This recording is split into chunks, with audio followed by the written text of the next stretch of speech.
Mama Toto is Swahili for mother-child. It is one of the few words we have to describe the physical closeness of mother and newborn in those first early months, before the two can be said to be truly separate beings.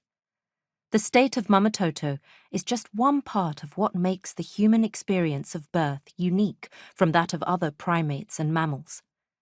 We are born before we are fully developed, and rendering us vulnerable, relying on our mothers and caregivers to feed and tend to us long after most other young animals have already left the nest.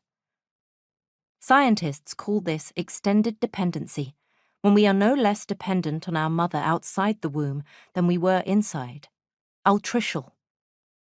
This phenomenon is thought to be related to the fact that childbirth is more dangerous for us than most other animals. Considering the size of newborns, our pelvises are narrow, making labor longer and more painful.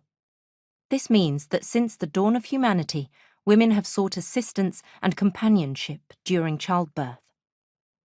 This assistance has in turn become ritualized over the millennia, creating bonds and promoting the sharing of knowledge within communities. From ancient Minoan temples to contemporary baby showers, women have found ways to build the networks of support and advice they need to help them when the time comes to cross the transformational threshold of parenthood. Vastly divergent traditions accompany these rituals of pregnancy and childbirth across the globe, but they often contain themes of control, from forbidden foods to prohibited sex positions, lucky colors, or items of clothing. Many of these rituals persist today, reflecting the deep mysticism and psychological shift that still surrounds the physical experience of creating new life, even in cultures that have embraced science and raised our chances of survival. In a similar way, the battle over who controls reproduction is not new. Women have always tried to control their own fertility, even if, for most of history, the only truly reliable method was complete abstinence. There is evidence that even among the Paleolithic hunter-gatherers, women limited their fertility through the means available to them.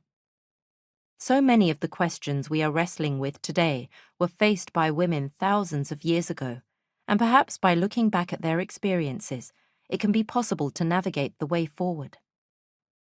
This book contains many stories of individual women and mothers, pieced together from Ice Age bone fragments, medical scrolls, and 19th century pamphlets about contraception. But their voices have not been easy to find. Perhaps that is why this book took me 15 years to research and write, and why it often felt like I was embarking on uncharted territory, searching for the stories and lived experiences that I knew existed, because for thousands of years, the majority of women gave birth, but were unrecorded.